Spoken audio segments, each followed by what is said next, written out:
Hello students, स्वागत है आपका हमारे YouTube channel board preparation with Ayush sir में। और आज हम बात करने वाले हैं प्रेजेंट परफेक्ट टेंस। जो सो बिना वीडियो नष्ट किए हम वीडियो की ओर बढ़ते हैं। जैसा कि आप जानते हैं कि इसके पहले हम आपको प्रेजेंट इंडेफिनिट टेंस और present continuous tense already cover कर चुके हैं, और आज हम प्रेजेंट परफेक्ट टेंस पे बात कर रहे हैं। ठीक है, तो आप उसको रिवाइज करते हुए चलिए और चलिए देखते हैं इसको हम पहचानते कैसे हैं। तो इसमें लिखा है वाक्य के अंत में चुका है, चुकी है, चुके हैं। ठीक है, बेसिक यही है, चुका है, चुकी है, चुके हैं, या अंत में आता है या है। जैसे वह चला गया, वह चला गया है, आ है, ये है, आदि शब्द आते हैं। और कार्य पूर्ण रूप से संपन्न हो जाता है, मतलब कार्य जो होता है उसमें जो उस टाइम जो वर्क चलता है वो पूर्ण रूप से कंप्लीट हो जाता है। जैसे एक अगर हम छोटा से एग्जांपल ले, अगर एक छोटा से एग्जांपल लेके आपको बताएं तो जैसे मोहन खाना खा चुका है। ठीक है, मोहन खाना खा चुका है। ठीक है, मोहन खाना खा चुका है। इसका मतलब क्या आप जाने, इसका मतलब ये हुआ जो खाना मतलब जो उसमें इसमें जो काम चल रहा है खाना खाने का। ठीक है, इसमें ये जो काम चल रहा है खाना खाने का ये डन हो गया, मतलब ये जो है डन हो गया। ठीक है, कंप्लीट हो गया है। तो मोहन खाना खा चुका मतलब मोहन खाना अपना जो का फिनिश कर लिया। ठीक है, तो इसमें यही था कि वाक्य के अंत में चुका है, चुकी है, चुके हैं, या अंत में आता है या है, आ है, ये है, आदि शब्द आते हैं। और कार्य पूर्ण रूप से संपन्न हो जाए तो आप समझ जाइए कि ये कोई अलग सा टेंस नहीं है, ये हमारा जो है प्रेजेंट परफेक्ट टेंस है। ठीक है, ये हमारा जो है प्रेजेंट परफेक्ट टेंस है। तो अब वीडियो के नेक्स्ट स्लाइड में देखते हैं और आगे की बात करते हैं। अगर इसकी बेसिकली हेल्पिंग वर्ब की बात किया जाए, इसकी जो हेल्पिंग वर्ब होती है हैज हैव होती है। ठीक है, जैसा कि आप प्रेजेंट इंडिफिनिट में जानते हैं, प्रेजेंट इंडिफिनिट टेंस जो था उसमें इसका हेल्पिंग वर्ब हमारा क्या था, डू या डस था। ठीक है, डू या डस था। ठीक है, अगर हम प्रेजेंट कंटिन्यूअस टेंस की बात करें तो इसकी हेल्पिंग हमारी क्या थी, इज थी, एम थी और आर थी। ठीक है, इज क्या था, सिंगुलर के साथ यूज होता था, एम ऑलवेज आई के साथ लगता था, आर हमेशा प्लूरल के साथ यूज होता था। ठीक है, ये तो हमारा पिछला जो था जो हमने थोड़ा से आपको बता दिया। तो पहचान हो गया इसकी हेल्पिंग वर्ब हैज या हैव होता है। ठीक है, अब इसकी हम पॉजिटिव सेंटेंस की ओर बढ़ते हैं। तो उसमें जो बेसिकली रूल होती है, सब्जेक्ट होती है, हैज या हैव होती है, थर्ड फॉर्म ऑफ वर्ब होती है और ऑब्जेक्ट होती है। ठीक है, थर्ड फॉर्म ऑफ वर्ब की जो फॉर्म होते हैं first second third form, first form, second form, third form. ठीक है, तो इसमें थर्ड फॉर्म ऑफ वर्ब लगती है। ठीक है, अगर नेक्स्ट स्लाइड की ओर हम बात करते हैं, कुछ बेसिक एग्जांपल की ओर से समझने का प्रयास करते हैं। तो जैसे अगर राम स्कूल जा चुका है, देखो अंत में चुका है आ गया। ठीक है, राम स्कूल जा चुका है, अंत में चुका है, तो इसका मतलब क्या, ये प्रेजेंट परफेक्ट टेंस है।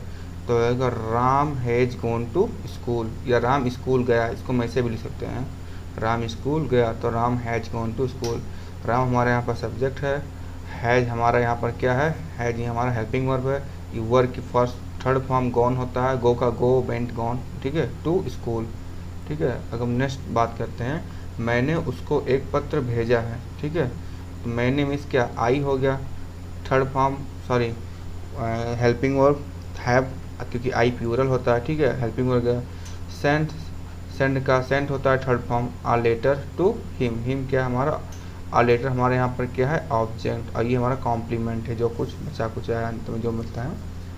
ठीक है, तुमने उसकी प्लेट तोड़ दी है, you have broken his plate. ठीक है, तुमने, you have helping verb, verb और की थर्ड फॉर्म हैज प्लेट, ये हमारा क्या है, ऑब्जेक्ट है। ठीक है, तुमने उसकी प्लेट तोड़ दी है। ठीक है, उसने एक सांप मार दिया। ठीक है, he has killed a snake, he has killed a snake. ठीक है, उसने एक सांप मार दिया। ठीक है, उन्होंने अपना सब पाठ याद कर लिए हैं, तो they have learn our there lesson. ठीक है, they have learn our there lesson. ठीक है, तो बेसिकली आप समझ गए होंगे। ठीक है, हम नेक्स्ट स्लाइड की ओर बढ़ते हैं। तो आप नेक्स्ट आता है हमारा निगेटिव सेंटेंस। ठीक है, नेक्स्ट हमारा आता है निगेटिव सेंटेंस। निगेटिव सेंटेंस में क्या होता है कि वाक्य के बीच में जो होता है नहीं शब्द आता है। ठीक है, वाक्य के बीच में नहीं शब्द आता है, जिसकी अंग्रेजी हम नॉट लिखते हैं, ठीक है, आप लोग जानते ही हैं जिसकी अंग्रेजी हम लोग नॉट लिखते हैं। अगर हम बेसिकली इसमें हेल्पिंग वर्ब की बात किया जाए तो हेल्पिंग वर्ब तो हैज है होती है, बस उसके साथ ऑलवेज नॉट लग जाता है, ठीक है, ऑलवेज नॉट के उधर। तो इसकी बात करते हैं हम। सबसे पहले सब्जेक्ट आएगा हमारा हैज या हैव, जो कि हमारा हेल्पिंग वर्ब है, ठीक है, helping verb not plus third form of verb plus object, ठीक है। तो ये हमारा नेगेटिव सेंटेंस का फॉर्मेट था। इसको आप किसी कॉपी में अच्छे से लिख लीजिए, उसको याद कर लीजिए। अगर ये नहीं रहेगा तो फिर प्रॉब्लम है, आप क्वेश्चन को सॉल्व नहीं कर पाएंगे। रूल आपके माइंड में होना चाहिए। जैसा कि पहला क्वेश्चन देख रहे हैं, उसने गाना नहीं गाया है, ठीक है, उसने गाना नहीं आया, देखिए नहीं शब्द आ गया, इसका मतलब क्या, नेगेटिव है, ठीक है। तो शी हैज़ नॉट संग द सॉन्ग, ठीक है। अब यहाँ पर शी के साथ हैज लग गया क्योंकि ये इसका हेल्पिंग वर्ब है, नेगेटिव है, नहीं सब नहीं के लिए यहाँ पर हम आ गया हमारा नॉट, ठीक है। उसने गाना नहीं गाया, ठीक है, तो गाना के लिए हमारा संग, सिंग का थर्ड फॉर्म सिंग संग, ठीक है। गया गया का क्या उसने गाना नहीं गाया, गाना क्या होगा, सॉन्ग, ठीक है। सॉरी, यहाँ पर गाया हुआ है, ये इसका होगा संग, ये वर्ब हमारा, और ये हमारा यहाँ पर ऑब्जेक्ट है, ठीक है। तो शी हैज़ नॉट संग द सॉन्ग, ठीक है। नेक्स्ट एग्जांपल लेते हैं। बढ़ई ने कुर्सी नहीं बनाई है, बढ़ई ने कुर्सी नहीं बनाई है, ठीक है। तो इसका हो जाएगा the carpenter has not made the chair, ठीक है। यहाँ पर सब्जेक्ट है, हैज हमारा हेल्पिंग वर्ब है, नेगेटिव सेंटेंस के लिए नॉट आता है, मेड क्या है, मेक का थर्ड फॉर्म, द चेयर हमारी जो कुर्सी थी, ठीक है। मैं तुम्हारा पत्र नहीं पढ़ा हूँ, ठीक है, I have not read your letter. यहाँ पर सब्जेक्ट आई हो गया, हेल्पिंग वर्ब प्लूरल है, ठीक है, तो हैव हो गया, नॉट रीड योर लेटर। तो आई होप आप समझ गए होंगे। नेक्स्ट स्लाइड की ओर हम बढ़ते हैं। जैसा कि आप देख रहे हैं इंट्रोगेटिव सेंटेंस आ गया है। इसमें देखते हैं कि वाक्य में प्रश्नवाचक वाक्य जैसे क्या, कहाँ, कैसे, क्यों, कब आदि शब्द आते हैं, ठीक है। आदि शब्द का प्रयोग हुआ रहता है, ठीक है। ये सिंपल पहचानना है हमारा। अगर इंट्रोगेटिव आपको पहचानना है कि इंट्रोगेटिव है कि नहीं, तो उसमें आप देखिए क्या, कहाँ, कैसे, क्यों, कब हिंदी में लिखा होगा, ठीक है। तो हम देखते हैं उसके जो रूल्स हैं। इसके बेसिकली जितने भी इंट्रोगेटिव है उसके दो रूल होते हैं। तो आप देखिए पहला रूल जो है रूल फर्स्ट, यहाँ पूरा नहीं, यहाँ प्रश्नवाचक शब्द, यदि प्रश्नवाचक शब्द वाक्य के बीच में आता है, ठीक है। प्रश्नवाचक शब्द वही जो क्या, क्यों, कहाँ, कैसे, ही प्रश्नवाचक शब्द थोड़ा कर गया है, यहाँ पर प्रश्नवाचक शब्द होगा, ठीक है। प्रश्नवाचक, ठीक है, प्रश्नवाचक और शब्द ये लिखा है, ठीक है। तो हम इसका रूल देखते हैं। तो पहले हो जाएगा WH वर्ड, ठीक है। जो प्रश्नवाचक जो बीच में आ रहेगा उसका ट्रांसलेशन सबसे पहले करेंगे, ठीक है, WH वर्ड। इसके बाद हेल्पिंग वर्ब आएगा हमारा, ठीक है। उसके बाद subject plus third form of verb plus object. तो आगे हम देखते हैं, ये सिंपल सा फॉर्मेट था। यदि क्या शब्द वाक्य के बीच में आता है या फिर प्रश्नवाचक शब्द वाक्य के बीच में आता है। तो आगे की ओर हम बढ़ते हैं। यदि प्रश्नवाचक शब्द वाक्य के शुरुआत में आए तो इसको आप देखिए, यदि प्रश्नवाचक शब्द, ठीक है, यहाँ यदि है,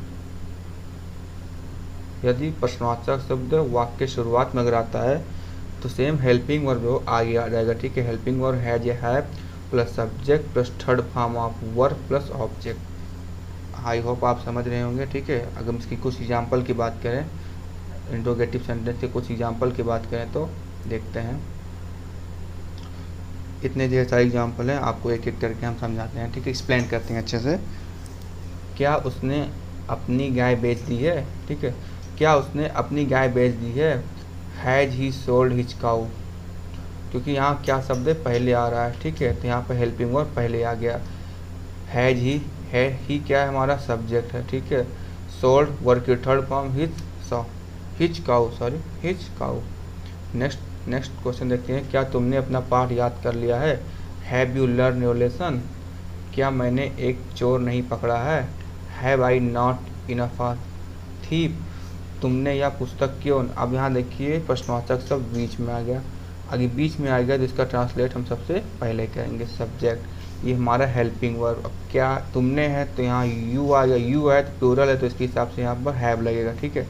नॉट नेगेटिव भी इसका मतलब हाँ नहीं पढ़ी है, negative not read this book, तो एक अच्छे से समझा दे रहे, बाकी आप समझ जाइए। आज यहाँ कितने लड़के आए थे? How many boys have come here today? कौन अपनी पुस्तक नहीं लाया? Who has not brought his book? कुछ कॉन्सेप्ट ऐसे हैं, जैसे देखिए यहाँ पर कितने वाले आ गए, कौन वाले आ गए, ठीक है। तो ये 2 सेंटेंस का कॉन्सेप्ट हम वीडियो के मतलब जब सारा टेंस ख़त्म हो जाएगा तब हम आपको इसका एक अलग से सेपरेट वीडियो बनाएंगे, उसमें पूर्ण रूप से इसको हम एक्सप्लेन कर देंगे। तो अभी आप इन दोनों क्वेश्चन पे फोकस ना करिए, ठीक है। लड़का कहाँ भाग गया है? Where has the boy run away? अब लड़का है, सॉरी भाग गया, कहाँ हुआ है, तो इसके लिए वाई आ गया, यहाँ पर कहाँ के लिए वाई आ गया, ठीक है। अब वाई के बाद हेल्पिंग वर्ब आता है हैज, क्योंकि द बॉय सिंगुलर है तो यहाँ पर हैज हो गया। रन क्या है? वर्ब की थर्ड फॉर्म रन है। अबे क्या है? हमारा ऑब्जेक्ट है, तो यहाँ क्या हो गया, ठीक है, where has the boy run away. उन्होंने, आखिरी और लास्ट क्वेश्चन देखते हैं, उन्होंने इसे कैसे किया? तो हाउ मैनी, सॉरी कैसे, how have they done this, ठीक है। हाउ मीन्स कैसे होता है, ठीक है। हाउ हैव, हाउ है, अब दे प्लूरल है तो यहाँ हैव हो गया, दे प्लूरल है तो यहाँ पर हैव हो गया। डन वर्ब की थर्ड फॉर्म है। दिस मीन्स इसे, ठीक है, दिस मीन्स इसे कैसे किया। तो वीडियो समाप्त हो गया है और आई होप आपको यह वीडियो अच्छा लगा होगा, ठीक है। तो चैनल को लाइक कीजिएगा, शेयर कीजिएगा, सब्सक्राइब कीजिएगा और मिलते हैं नेक्स्ट वीडियो में। तब तक के लिए जय हिंद।